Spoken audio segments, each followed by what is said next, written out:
অত্যাচার যুগে যুগে হয়েছে, ইতিহাস তার প্রমাণ দিয়ে দিয়েছে।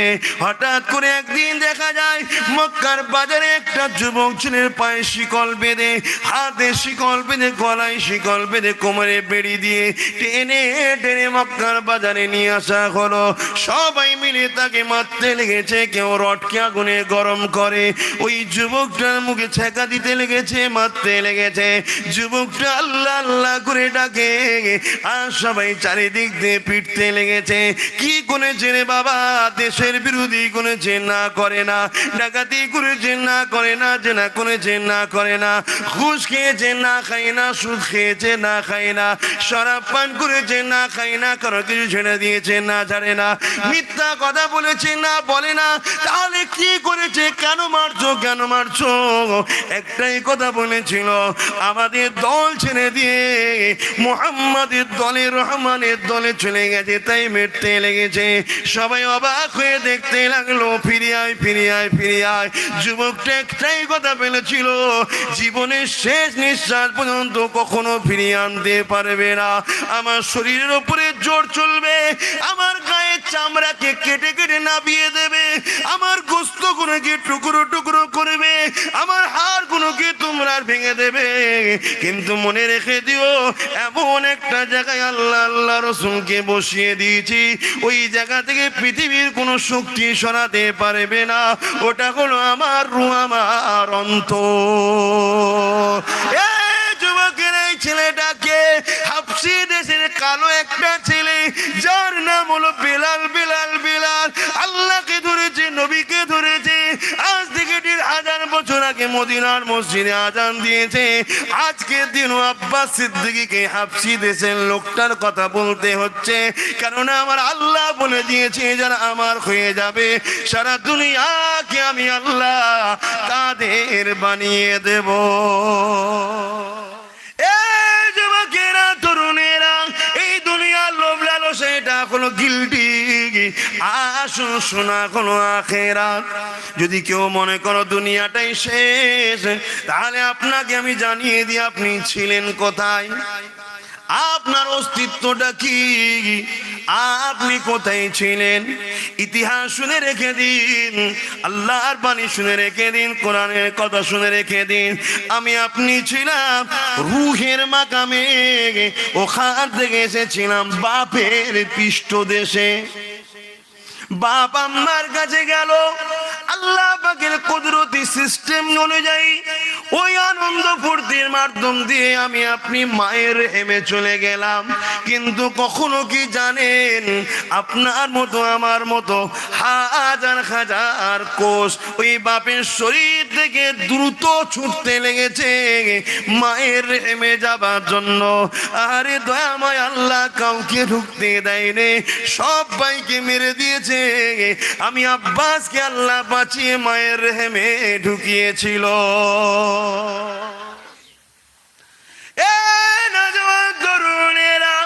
বিশেষ করে একটু এবারে আম্মা বোনেদের উদ্দেশ্য করে কিছু কথা বলবো, কেননা ইসলামের দুশ্মনেরা আমাদের ঘরে তো খারাপ রাস্তায় নামিয়ে দিয়েছে।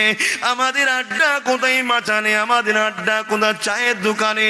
আল্লাহ নবী জানিয়ে দিলেন, জমিনের উপরে সব থেকে নোংরা জায়গা, খারাপ জায়গা হলো বাজার। সেই বাজারে আজ আমরা আড্ডা দিতে শুরু করে দিয়েছি। আজ প্রতিটা দোকানে দোকানে টিভি উঠে গেল। আমাদের ছেলেরা সেই টিভির দোকানে বসে চা খায় আর টিভি দেখতে লেগেছে। 1 ঘন্টা, 2 ঘন্টা, 4 ঘন্টা, 5 ঘন্টা ইনকামের কোনো চিন্তা নাই। কম রে, মনে রেখে দাও, তুমি পিছিয়ে যাচ্ছ সবার থেকে। ওই দিকে খেয়াল করে দেখো, দুনিয়া কত আগে চলে যাচ্ছে।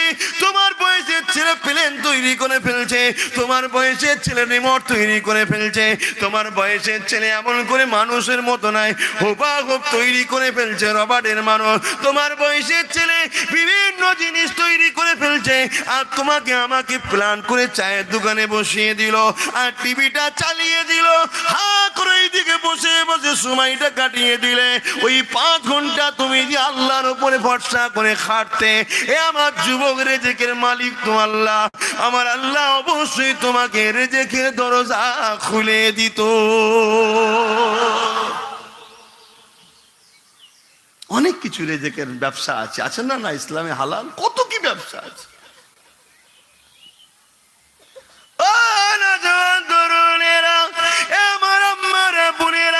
এবারে আসুন একটু আমার আম্মা বোনেদের উদ্দেশ্য করে আলোচনা করি। মা বোনেদেরকে বলি, এই জমিনের ওপর ইসলামে যারা দুশ্মন আছে তারা জানে যে পুরুষদের থেকে নারীদের দোয়াটা বেশি কবুল হয়, কেননা পুরুষদের থেকে নারীদের অন্তরটা বড় নরম হয়। তারা বড় কষ্টের সাথে চোখের পানি ছেড়ে দিয়ে তার মালিককে বলে। এই জন্য দুনিয়ার মানুষ দেখে নিয়েছে, পুরুষগুলোকে তো বিভিন্ন জায়গায় লাগিয়ে দিলাম, গাড়িদেরকে বসিয়ে দিয়েছি, যাত্রায় বসিয়ে দিয়েছি, মেলাতে এদেরকে বসিয়ে দিয়েছি, অর্ধ উলঙ্গ নারীদের নাচেদেরকে ব্যস্ত করে দিয়েছি, এদেরকে লড়াইতে ব্যস্ত করে দিয়েছি, এদেরকে দুনিয়ায় পাপ পাপ কাজে লাগিয়ে দিয়েছি। ইসলামের যুবকগুলো এখন ধ্বংসের দিকে নেমে গেছে, তার নেতাকে নারাজ করে দিয়েছে, তার আল্লাহকে নারাজ করে দিয়েছে। কিন্তু আজও মুসলমানের ঘরে কোরআন গুনগুন করে শোনা যায়, আজও মুসলমানের ঘরে রোজার মাস এলে কোরআন তেলাওয়াত শোনা যায়, আজও মুসলমানের ঘরে রাত জেগে নারীদের কোরআন তেলাওয়াত নামাজে খবর পাওয়া যায়। এই যে মুসলমান ঘরের মেয়েরা আজও তার আল্লাহকে ধরে রেখেছে, আজও তার নবীকে ধরে রেখেছে। এইগুলোকে যখনই আমরা মারতে যাব, ওই সময় তারা হাত তুলে দেবে, কবুল হয়ে যাবে, বদরের নাই ফেরেশতা আবার চলে আসবে। এই জন্য গুস্তাখে রাসূলরা, ইসলামের দুশমনেরা তারা বড় প্ল্যান করেছে নারীদের করে বাজারে বার করার জন্য, নারীদের করে বাইরে বার করার জন্য। দেখে দেখে দেখে মুসলমান এলাকাতেই ফাংশন দিচ্ছে, দেখে দেখে দেখে মুসলমান এলাকাতেই মেলা দিচ্ছে, দেখে দেখে দেখে মুসলমান এলাকাতে শরিয়াত বিরোধী কাজ হচ্ছে। এ নবীর উম্মতেরা, যে ফাংশন বন্ধ করতে গিয়ে তোমার নবীর রক্ত ঝরেছিল, আজ এই জন যুবকগুলোকে জিজ্ঞাসা করি, তুমি মুসলমান, তোমার গ্রামে কি করে মেলা হয়, তোমার কি করে গ্রামে ফাংশন হয়, তোমার গ্রামে কি করে গান বাজনা বাজে, তোমার গ্রামে কি করে মদের আড্ডা হতে পারে, তোমার গ্রামে কি করে রাত্রিরে বাইজি নাচ হতে পারে, তোমার গ্রামে কি করে নোংরা পল্লী হতে পারে? কেননা তুমি তো নবীর উম্মাহ, তোমার নবী এই অন্যায় গুলোকে মিটাতে গিয়ে সাহাবাদের জানগুলো পর্যন্ত বাজি লাগিয়েছে। আজ মুসলমান তুমি তার বিরুদ্ধে কি করলে? তাই তারা চেষ্টা করতে লেগেছে। অসুবিধা হচ্ছে না তো? কটা বাচ্চা আর একটু বাকি আছে, একটু বলি। মুসলমানের ছেলে মেয়েরা শুনে রেখে দাও গো, যদি তোমরা না মানো ইতিহাস কখনো মিথ্যা হবে না গো, তোমরা আরো লাঞ্ছিত ধ্বংস হবে। আসেন আমার আম্মা বোনেদেরকে বলি, আম্মা বোনেরা ছেলে হিসাবে ভাই হিসাবে বলে দিয়ে যায়, এই দুনিয়া এবারে আপনাদের ঘরে টার্গেট করেছে, ফাংশা যাত্রা মেলাতে গানেতে বিভিন্ন জায়গায় নিয়ে যাবে বলে। যুবকেরা, ইবলিসের চালারা, ইসলামের দুশ্মনেরা, তারা দেখে নিয়েছে ছেলেগুলোকে যদি হারাম টাকা দিই, ওই ছেলেগুলো হারাম টাকা নিয়ে যে বাড়িতে দেবে, ওই বাড়িওয়ালিগুলো টাকা খাবে, ওই টাকা খাওয়ার জন্য বাড়িওয়ালিদের কোনো গুনাহ হবে না। শুনছেন তো? কি বুঝলেন? আবার আপনারা তো টান না দিলে শুনবেন না, প্লেন বললে তো আর বেশি বুঝতে পারেন। মাইকলাও হাসছে, তোর কথা বুঝতে পারছো তো? তুমি জিজ্ঞেস করা করে বুঝেছি কি? কেউ বোঝেনি। এই বুঝতে পেরেছেন কি বললাম? বেকার বকছি নাকি? জলসা গুলো এখন যেন কেমন হয়ে গেছে, পেটের জ্বালায় জলসা হচ্ছে। হ্যাঁ, পেটের জ্বালায় জলসা হচ্ছে, মাঝে মাঝে বিরক্ত লাগে, একদিন ধর এই জলসা রস করবো নি। এত বুঝিয়ে যদি সেও মসজিদ ফাঁকা থাকে তো ওয়াজ করে কি হচ্ছে? কি এত বুঝিয়ে সেই দেখছি মসজিদ ফাঁকা, তো ওয়াজ করে কি হচ্ছে? এটা ক্ষোভের কথা বলছি, ওয়াজ করতে হবে, ওটা আল্লাহর হুকুম। কিয়ামতের যখন শেষ সিংহা ফুঁকে যাবে, শোনো, সিংহা যখন বাজবে, এই মিকাইল আলাইহিস সালাম সিংহায় ফুঁ দেবে। শরিয়াতের হুকুম হলো তোমার কাছে একটা গাছের চারা আছে, সিংহায় ফুঁ দিচ্ছে, তারা, আসমান, পাহাড় সব উড়ছে, খসে খসে পড়ছে, ধ্বংস হচ্ছে পৃথিবী। আল্লাহর হুকুম হলো ওই গাছটা লাগিয়ে দাও। তুমি যদি মনে করো যে আল্লাহ দুনিয়া ধ্বংস হচ্ছে, গাছটা কি হবে? না, তুমি আমার রহমত থেকে নিরাশ হয়ে গেলে, তোমাকে লাগাবে, এটা তোমার কাজ। কি হবে না হবে তোমাকে কে ভাবতে বলো? মানে এটা আমার দুঃখের কথা বলছি, ক্ষোভের কথা বলছি। এত ভালোবেসে, এত আপন করে বোঝাচ্ছি যে ভাই নামাজে উপকার, নামাজ ছেড়ে উপকার নয়। কতক্ষণ সময় লাগে? 5, 10, 50 মিনিট। যে আল্লাহ তোকে 24 ঘন্টার মধ্যে সুস্থ রাখলো, ভালো রাখলো, খাওয়ালো, ঘুম দিল, ইজ্জত দিল, মানুষ করে বানালো, তার জন্য 50 মিনিট দিতে পারিনি। এর চেয়ে বড় দুঃখজনক আর কি হতে পারে? এটা কখনো বুঝাতে লাগে। আর আরেকটা কথা বলে যাই, যুবকগুলো তো মসজিদে যাওয়া দরকার, যাও। এরপরেও যদি যুবকরা এখনো ফাঁকি মারো, কিছু করার নেই। কমসে কম মুরব্বী বাপগুলোকে বলি, নানা হও, দাদু হও, যাই হও, যত নাতিপুতা আছে সব ধরে ধরে মসজিদে নিয়ে যাও। ওই বাচ্চাকে নিয়ে যাবে না যে পিসাব পেলে বলতে পারে না আর মসজিদে পিসাব করতে নাই, এতটুকু গান নেই। যে এতটুকু বোঝে যে পিসাব করলে বলবে বা মসজিদে পিসাব করতে নাই, বাইরে গিয়ে পিসাব করতে হয়, এতটুকু জ্ঞান হয়ে গেছে, মসজিদে নিয়ে যাও ধরে ধরে। মসজিদগুলোকে বাচ্চাদের দিয়ে ভিড় করাও।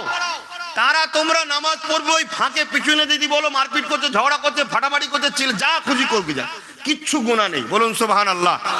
তোমাদের অত টেনশন কিসের? ওই যে তুমি যাবে 2 বছর, 3 বছর, 4 বছর নিয়ে যাবে, আস্তে আস্তে দেখবে ঠিক টাইম হলে মসজিদে যাওয়ার মন করবে। এই সময়টা কোথায় যায়? মসজিদে। ওই অভ্যাসটা রয়ে যাবে। একদিন দেখবে তোমাদের নাতিপুতা গুলো, তোমার ছেলেগুলো তো যা হয়েছে, নাতিপুতা গুলো সব দেখে মসজিদ আবাদ করছে। আর মসজিদ যখন আবাদ হবে, এই ঘরগুলো তখন আবাদ হবে। আজকে ঘর আবাদ কোথায়? 1.5 খানা, খুব জোর কথা বুঝছেন না? বলছেন 1.5 খানা। যে কোনো সময় একটা যদি চলে যায় আর একটা হয়তো আসবে কি না আসবে, তার আগে ফুটেও যেতে পারে। কথা বুঝছেন তো নাকি? আল্লাহ সব দেবে। ভাইরা, নওজোয়ান তরুণেরা, এ আমার নবী পাকের প্রেমিকেরা, আল্লাহ নবী, নূর নবী, দয়ার নবী জানিয়ে দিলেন, আম্মা বোনের একটু মন দিয়ে শোনেন, আদ-দাইয়ুসু লা ইয়াদখুলুল জান্নাত, জান্নাতে দরজায় লেখা থাকবে দাইয়ুস কোনদিন জান্নাতে যাবে না। ইয়া রাসূলুল্লাহ, হাবিবাল্লাহ, দাইয়ুসকে, ওই নারীটা হলো দাইয়ুস যে বেপরদা হয়ে নিজে সৌন্দর্য স্বামী ছাড়া অন্য কেউ দেখে ফেলে, বাইরে বাইরে সে হলো দাইয়ুস। আমার আম্মা শুনে রেখে দেন, এই মুখমণ্ডলটুকু, হাতের এই গাঁটের বাইরে অংশটুকু, পায়ের গাঁটের নিচের অংশটুকু ছাড়া বাকি জায়গাটাকে ঢেকে রাখা হলো ফরজে আইন। নামাজ যেমন ফরজে আইন, পর্দাটা তেমন ফরজে আইন। কার কথা? আল্লাহর কথা। এখন কোন মা মন যদি মনে করে আপনার কথা আমি শুনতে রাজি নয়, কে আপনি আমাকে বলার? আমার আম্মা আমি আপনার সন্তানের মতো, এরপরে নাও মানলে তাও বলে দিয়ে যায়। আমি আপনাকে বলিনি, আল্লাহর সংবিধান আপনাকে শুনিয়ে দিই। এখন কোন বোন মনে করতে পারে আমার বয়সটা হোক আমার দাদির মতো, নানির মতো, তখন ভাববো আমার বোন শুনে রেখে দাও, শুনে রেখে দাও। এই জমিনের উপরে হযরত সিদ্দিক আকবর যখন খলিফা হয়েছিলেন, ওই সময় একটা কথা বলে দিয়ে যায়। হঠাৎ করে দুজন মানুষ রাস্তা দিয়ে যেতেছিল, একটা কবরের সুড়ঙ্গ হয়ে আছে, তার ভেতর থেকে আওয়াজ আসতে লেগেছে, কে আছো আমাকে তোলো, আমি জিন্দা আছি, আমাকে কবর থেকে তোলো। তারা ছুট দিয়ে পালিয়ে গেছে ভয়েতে। এই খবরটা আবু বকর সিদ্দিকের কাছে পৌঁছে গেল, এমন করে সাহাবাদের ঘরে পাঠিয়ে দিল। সাহাবা ভাইরা এসে হাজির হয়ে গেল, কবরটাকে খনন করা হলো। ওই সময় যখন একেবারে কাজ বরাবর চলে যাবে, তারা বলতে লেগেছে, কবরে যে ছিল বলতে লেগেছে, আমার শরীরে কাপড় না, আমাকে একটা বড় চাদর দাও। আর এমন করে চাদর দেওয়া হলো। সেই চাদরটাকে জড়িয়ে ছুটে গিয়ে পাশে একটা বাড়ি ছিল, ওই বাড়ির রুমের মধ্যে ঢুকে গেল। যাবার পরে বলতে বলেছে যে আমাকে দেখে সহ্য করতে পারবে সে ভেতরে আসো। দুজন সাহাবী ভেতরে গেলে, গিয়ে দেখতে লেগেছে মুড়িতে বসে আছে। কে মা, আপনার কি হয়েছে বলে। আস্তে আস্তে কাপড়ের পর্দার ভেতর থেকে নিজের হাতকে বার করে দেখাতে লেগেছে। হাতের ওপরে খাতুনের চামড়া নেই, গোস্ত নেই, হাড়গুলো দেখা যাচ্ছে। আস্তে আস্তে মাথাটা খুলে দেখাতে লেগেছে, মাথার চুল নেই, এমন করে চামড়া নাই, খুলি নাই, মগজগুলো দেখা যাচ্ছে। এমন করে আস্তে আস্তে মুখটা খুলে দেখাতে লেগেছে, তার মধ্যে চামড়া নাই, গোস্ত নেই, হাড়গুলো দেখাতে লেগেছে। এই অবস্থা দেখে সাহাবারা আল্লাহু আকবার বলে চিৎকারতে বাড়িয়ে চলে আসতে লেগেছে। ওই সময় মহিলা বলেছিল, হে নবীর সাহাবারা, বিশ্বের নারীদেরকে জানিয়ে দেন, স্বামী ছাড়া সৌন্দর্য অন্য কোনো কাজে প্রকাশ করলে সেই নারীদের কবরে এই হালটা হবে। তাই বিশ্বের নারীদেরকে সাবধান হয়ে যেতে বলে দাও। আজকে আমি সেই নবীর ঘরের ছেলে বলে দিয়ে যাই, হে আমার আম্মা বোনেরা, এই দুনিয়া আপনাকে অনেক কিছু বুঝাবে, তোমাকে অনেক ভুল রাস্তায় নিয়ে যাবে, অনেক লোভ লালসার রাস্তায় নিয়ে যাবে। মনে রেখে দেবে, নিঃশ্বাসের কোনো বিশ্বাস নাই। কবরের জমিনে তোমার স্বামী যাবে না, কবরের জমিনে তোমার আব্বা ছেলে কেউ যাবে না। তাই আমার ভাই বোনেদেরকে, আমার মা বোনেদেরকে বলে দিয়ে যায়, তুমি ফলো করবে খাতুনে জান্নাতকে। খাতুনে জান্নাত যখন ইন্তেকাল করেছিলে, তার আগে বলে দিয়ে গিয়েছিলেন, আমার রাত্রিরে জানাজা দেবে এবং আমার খাটিয়ার উপরে মোটা কাপড় ঢেকে দেবে, যাতে করে কেউ না বলতে পারে রসুলের পেটি লম্বা ছিল না বেটে ছিল, মোটা ছিল না রোগা ছিল। এ দুনিয়ার মায়েরা, তারা কি দুনিয়ায় জিন্দেগি করে নেগো, অথচ তার বাপ ছিল দোনো জাহানের সুলতান।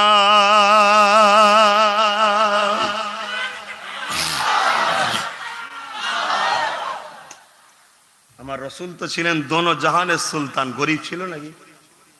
সারা কায়নাত পায় আমার নবীর খাজানা থেকে। আর নবীকে ওই খাজানার মালিক কে বানিয়েছে? আল্লাহ।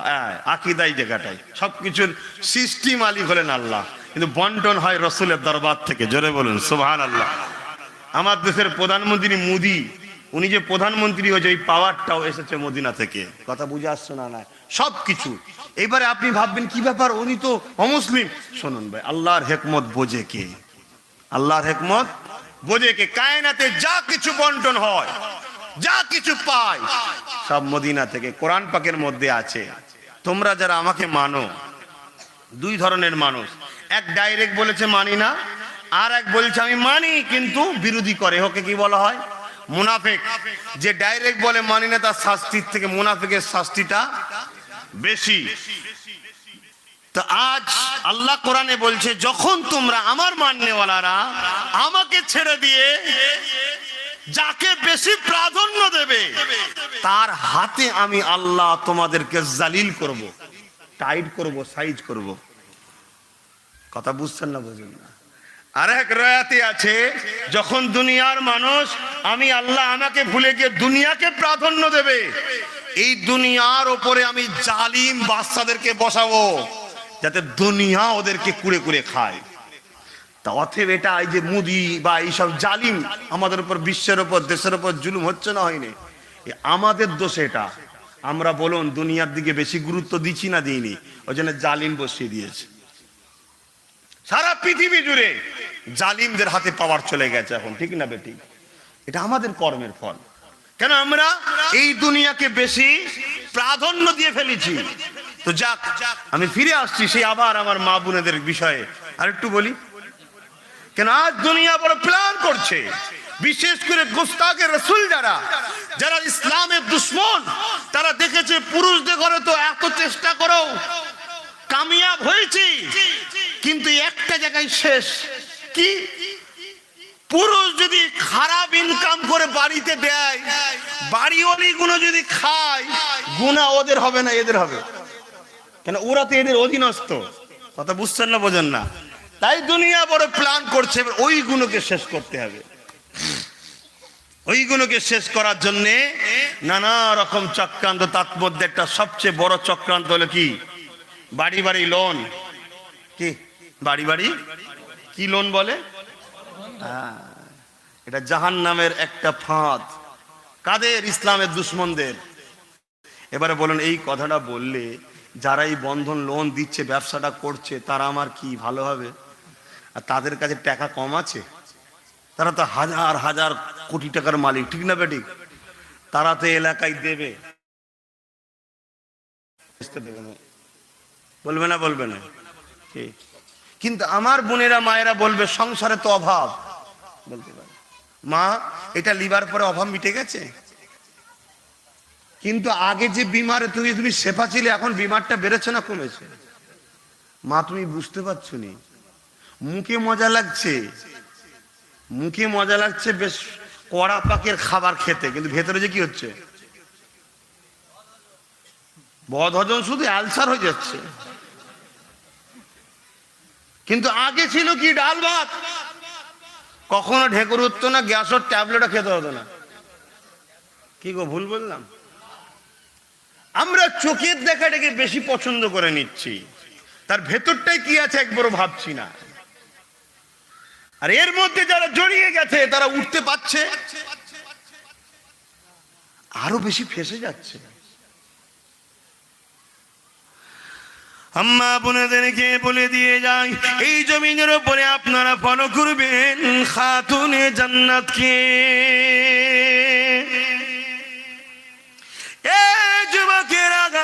যারা অবিবাহিত রয়েছে, বিবাহ যখন করবে, এই ভাইটার একটা কথা শুনে নেবে। সেই কথা হলো এটা, কত সুন্দর দেখতে, দেখতে যাবে না, কি নকশা রয়েছে দেখতে যাবে না, তার কত বাপের সম্পদ রয়েছে দেখতে যাবে না, শুধু একটা জিনিস দেখে নেবে, আল্লাহর ভয়, নবীর মহব্বত আছে না না। যদি আল্লাহর ভয় থাকে, নবীর মহব্বত থাকে, সারা জীবন ওই নারীকে নিয়ে সুখে থাকবে। আর রূপ যদি দেখতে যা, ওই রূপ 2-5 বছর পর থাকে না।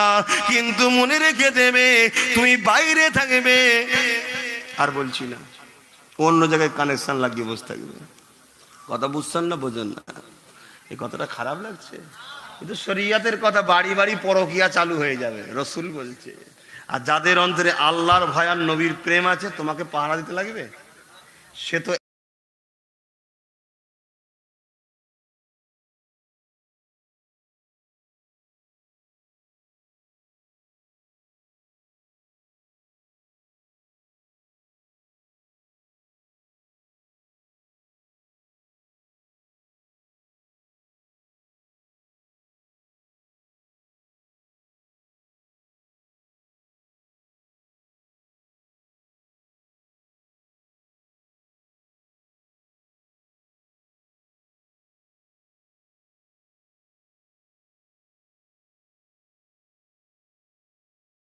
একবার অন্য কোনো ফটো এসে গেলেই তওবা তওবা, লা হাওলা ওয়ালা কুওয়াতা, আল্লাহ মাফ করেন, স্বামী ছাড়া অন্যের মুখ দেখবে না।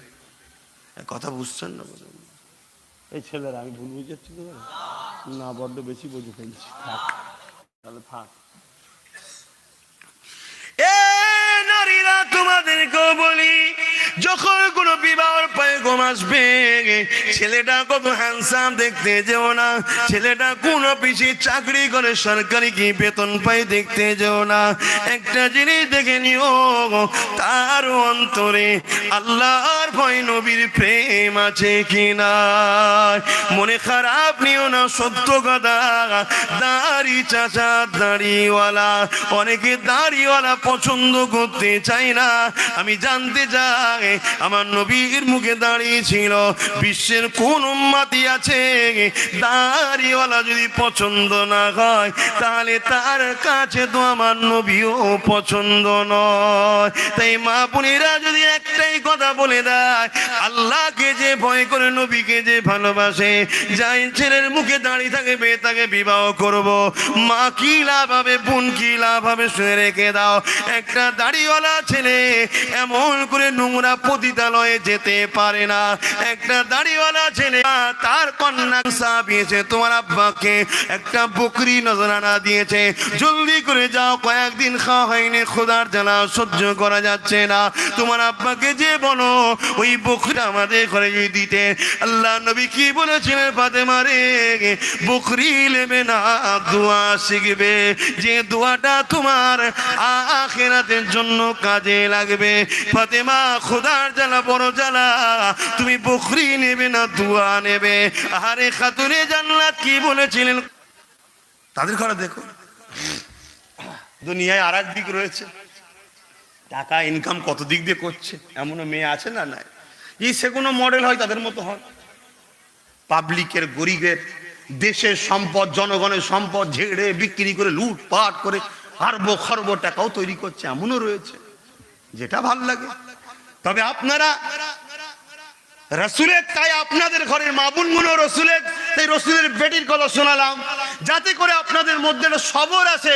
কিন্তু এখানে একটা পরিবার বলতে পারবেন যে আমি এক বেলা খাওয়া হয়নি আমার বাড়িতে, আছে জমিনের উপরে। আপনি ফুটপাত ধারে যাকে দেখছেন অবশ্যই সে অসহায় গরিব, আমি তাকে অবহেলা করছি না, কিন্তু মনে রেখে দিও ওর মধ্যেও কিন্তু এমন গরিব নাই যার এক বেলা খাওয়া হয় না। কথা বুঝে আসছে না? নাই, কিছু না কিছু নেই, হচ্ছে আল্লাহর রহমতে।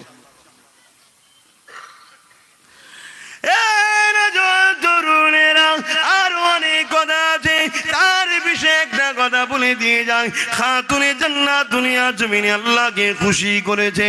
আমার আম্মা বোনেরা আপনারাও খুশি করুন। জান্নাতের কাতারে জান্নাত চলে যাবে। অভাব যখন কোনোদিন এসে যাবে, ওই দিন আপনি বলবেন আমার খাতুনে জান্নাত কত অভাবে ছিল, তথাপিও কোনোদিন আল্লাহর উপরে নারাজ হয়নি। দোনোজাহানের সুলতান হওয়ার পরও আল্লাহ তেনাকে পরীক্ষা নিয়েছে, সবরের সাথে কামিয়াব হয়েছে। আজ হয়তো আল্লাহ আমাকেও পরীক্ষা নিচ্ছে, আমি সবর করব। পাশাপাশি মা বোনেদেরকে বলে দিয়ে যায়, কারণ কিয়ামতের ময়দানে যেদিন সবাই উলঙ্গ হয়ে থাকবে, নফসি নফসি করবে, মাথার এক বেদা ইখতিলা কাটা পরে সূর্যকে আল্লাহ নাপিয়ে দেবে। এই কঠিন দিনেতে খাতুনে জান্নাতের কি অবস্থা হবে শুনে রেখে দাও। হঠাৎ করে বিচারের সিংহাসনে কুদরতি ভাবে আমার আল্লাহ পাক বসবে। কেমন সিংহাসন, কেমন ভাবে বসবে জানি না, আমার আল্লাহ কুদরতি ভাবে বসে যাবে। এমন সময় হযরতে ফাতেমা জাহরা চলে আসবে। ওগো আমার আল্লাহ, বুক ফাটানো কষ্ট নিয়ে বুকে দুধ পান করিয়ে 10 মাস 10 দিন ধরে দুটো বাচ্চাকে ধরেছিলাম, হাসান হোসাইন। আমার আল্লাহ কি দোষ করেছিল আমার বাচ্চা হাসান, কেন বিষ খেয়ে শহীদ হলো? আর আমার হোসাইনকে কেন আপনার বান্দারা কারবালা জমিনে শহীদ করে দিল? আল্লাহ ফাতেমা আপনার কাছে দরখাস্ত রেখেছে। এই কথাটা শোনা সাথে আমার আল্লাহ পাক কুদরতি নজরে আমার রাসূলুল্লাহ দিকে তাকাবে। আল্লাহ নবী সময় বলবে, ফাতেমা রে, আমার হাসান হোসাইনের ব্যাপারটা আমি মুহাম্মাদের হাতে তুমি ছেড়ে দাও। আমার আল্লাহ জানাবে, ফাতেমা রে, যাও তুমি জান্নাতে চলে যাও। 70,000 ফেরেশতা ইনকিলাব স্লোগান দিয়ে স্বাগতম দিয়ে যেমন নবীর গোলামকে ফুল জড়িয়ে জড়িয়ে নিয়ে আসো, এর থেকে হাজারো কোটি শান মর্যাদার সাথে আমার ফাতেমা কিয়ামতের দিনে এমন করে আল্লাহর জান্নাতে যাবে। ফেরেশতাদের নূরের ডানার উপর দিয়ে টেনে, ফেরেশতাদের পাহারা দিয়ে স্লোগান দিয়ে তার আগে জিবরাইল ঘোষণা দিয়ে দেবে,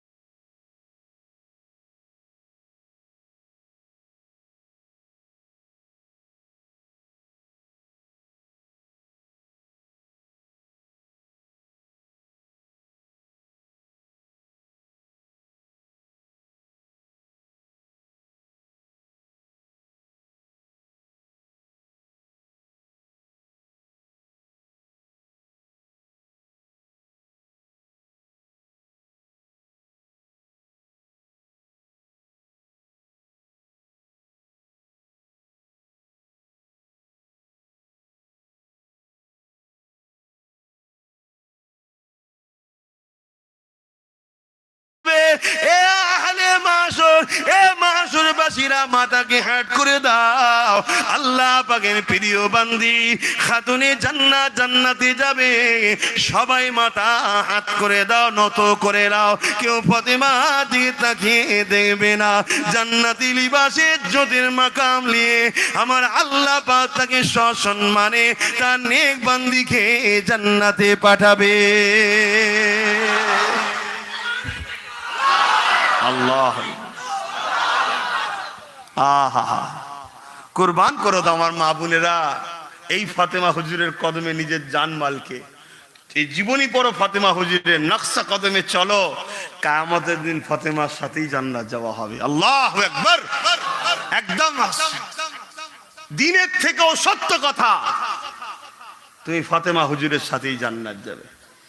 দুনিয়ার 8-10টা মেয়ে কি করছে আমি জানি না, দেখতে যেও না কেন। 8-10 জন যদি আল্লাহর রাস্তার বেখিলাফ চলে সে জাহান্নামে যাবে, তুমি যদি সেই রাস্তা পছন্দ করো তার মতো হও। আজ তুমি জান্নাতের রাস্তা বেছে নাও, তাহলে ফাতেমা হুজুরের মধ্যে দেখো জীবনে কোনোদিন হযরত আলীর পিছনে কথা বলেনি। এত অভাবী সংসার, তথাপি হযরত আলীকে সাথ দিতেন। আপনি চিন্তা করবেন না, আমি ঠিক আছি, আমাকে বেশি পেরেশান হবে না, আমি ঠিক আছি। কোনো একদিন যদি আপনার স্বামী কোনো ঈদ বকরা ঈদে কাপড় দিতে না পারে, অভাবী সংসার আছে, আপনার স্বামীকে সাপোর্ট করুন, যে আপনি মন খারাপ করবেন না। এবারে হয়তো তো কি হয়েছে, আল্লাহ আপনাকে দিক, পরের বার আপনি ডবল তো দেবেন আমাকে। আপনার স্বামী একটু মেন্টাল দিক দিয়ে ফ্রি হলো, যাক আমার স্ত্রী খুশিতে আছে।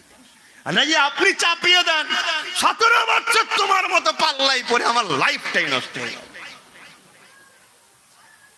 সে তো বাইরে গিয়ে ওই টেনশনে ঘুরতে ঘুরতে রাস্তায় যাবে, আর লরি হরেন দিচ্ছ শুনতেও পাই না, ঝড়া দিতে উড়ে চলে গেছে। তখন কেমন লাগবে এবারে? তবুও তো একটা ডাল ছিল, ভাঙা হোক যাই হোক ছিল তো একটা, এবার কি হলো?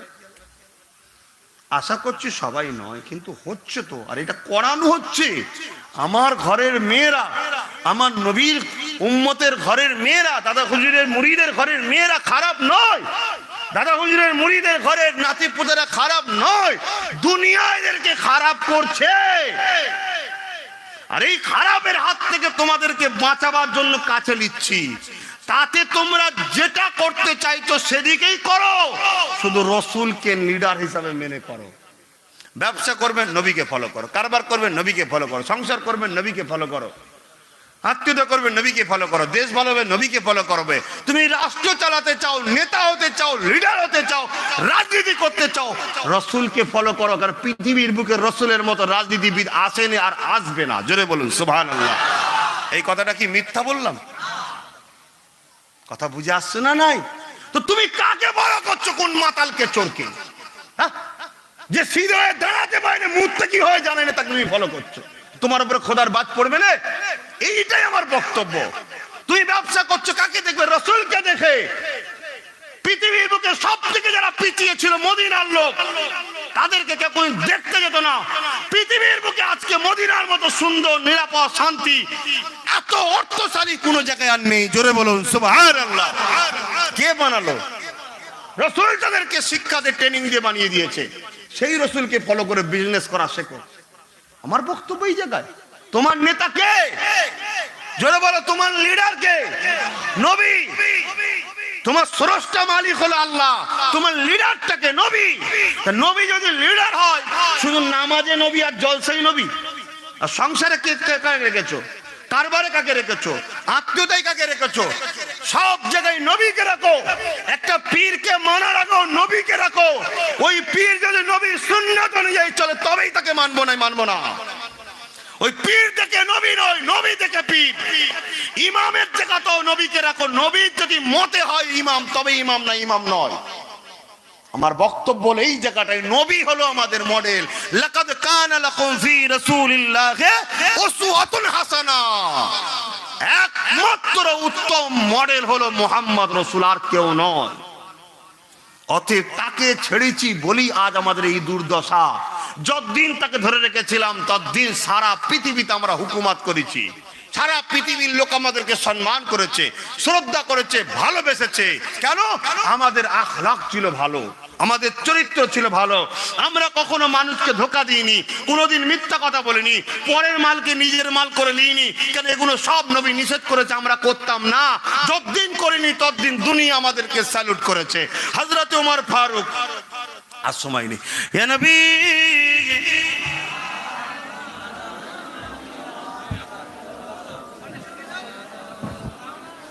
অর্ডারটা দাও।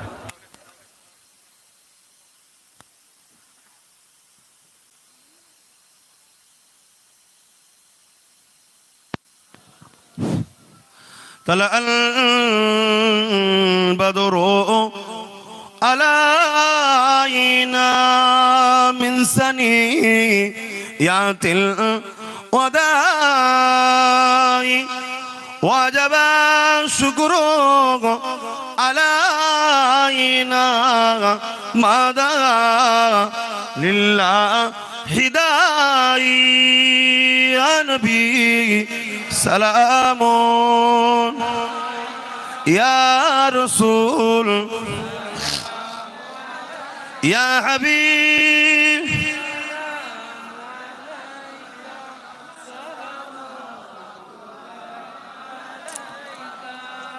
বাপ সময়ের দিকে খেয়াল করে একটু দোয়া করব, আসুন একটু বসে যাই। ইয়া রাব্বি।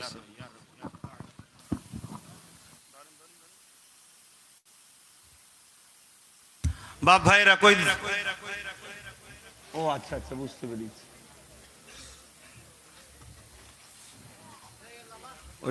দাও দাও দাও দাও করে দাও।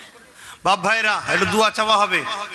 এই ছোট্ট ছোট বাচ্চাগুলো, এদের বিষয়ে আমি শুনেছি, অত্যন্ত দুঃখিত। ফুরফুরা শরীফ আহলে সুন্নাত ওয়াল জামাতের পক্ষ থেকে আমি পীরজাদা আব্বাস সিদ্দিকী এই বাচ্চা মেয়েগুলোর পড়াশোনার জন্য, সহযোগিতার জন্য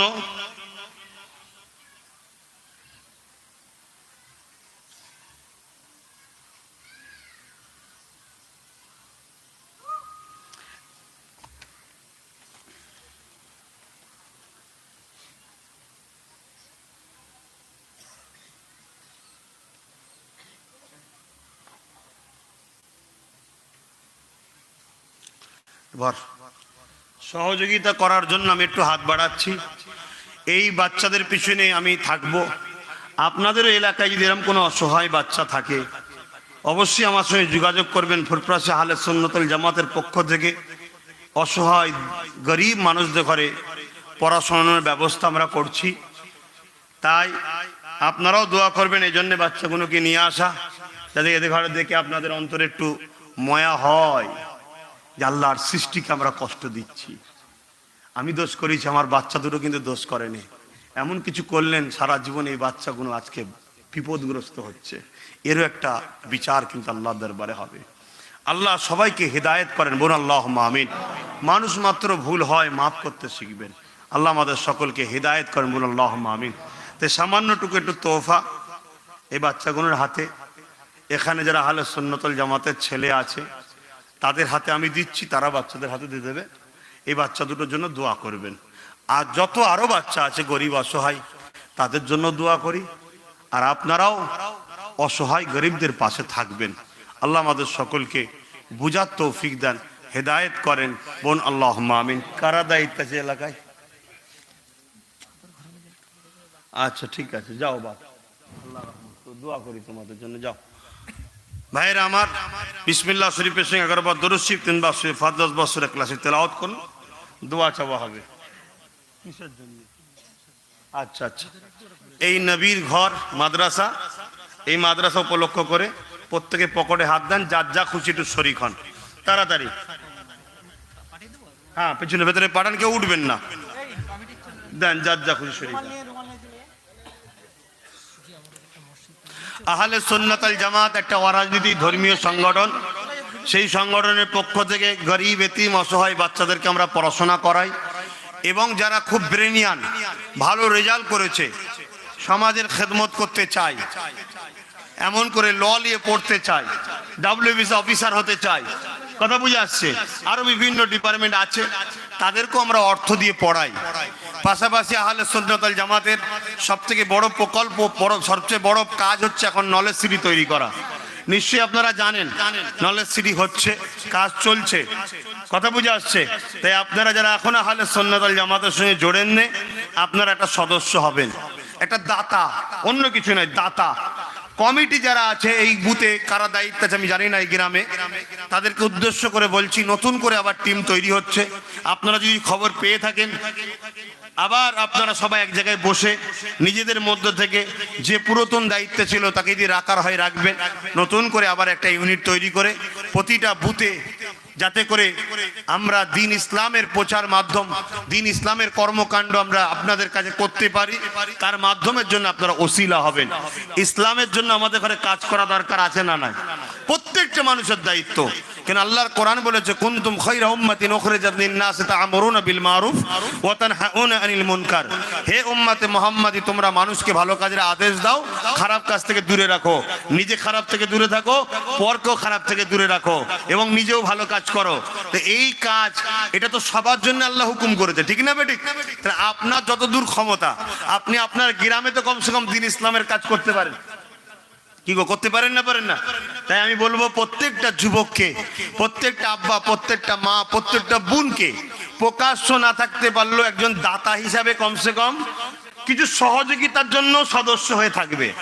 কেন এই সংগঠনের পক্ষ থেকে কোনো বিল কালেকশন করা হয় না, কোন রকম চাঁদা তোলা, বিল কালেকশন হয় না। এই একটাই জিনিস, আপনি সদস্য হন আহলে সুন্নাত ওয়াল জামাতের, হয় কর্মী সদস্য আর না হয় দাতা সদস্য, যে আমি বছরে আহলে সুন্নাত ওয়াল জামাতের এই ফান্ডে এই টাকাটা দেবো। কথা বুঝে আসছে না? আপনার এন্ট্রি করা থাকবে খাতায়। সময় হবে আপনার কাছে আমার কেন্দ্র অফিস থেকে ফোন আসবে, এই বছর শেষ হয়ে গেছে, আপনার নতুন বছর পড়ছে, আপনি যেটা ডোনেট করবেন বলেছিলেন ইসলামিক সংগঠনে, আপনি সেটা দেন। আমার আম্মা, বোন, বাপ, ভাই সবার কাছে ভালোবাসার দাবি রাখলাম। কত টাকা কত দিকে চলে যায়, বছরে 1 লাখ 2 লাখ 3 লাখ যা আল্লাহ তাই দিকে যাক, আল্লাহ আরো বেশি করে দিক, কিন্তু মনে রাখবেন তা থেকে আমি বছরে দাতা হিসাবে 1000 কি 2000 টাকা আহলে সুন্নাত ওয়াল জামাতের ফান্ডে আমি বছরে দেবো। কিন্তু আপনি কারো হাতে নয়, কোনো কিছুর মাধ্যমে নয়, ডাইরেক্ট আপনাকে এন্ট্রি হতে হবে খাতাতে। আর যারা কর্মী হবেন, কমিটি, তাদেরকে ফর্ম ফিল আপ করে সদস্য হতে হবে। সিস্টেম তো সবাই জানেন। তাহলে দুটো সাইড।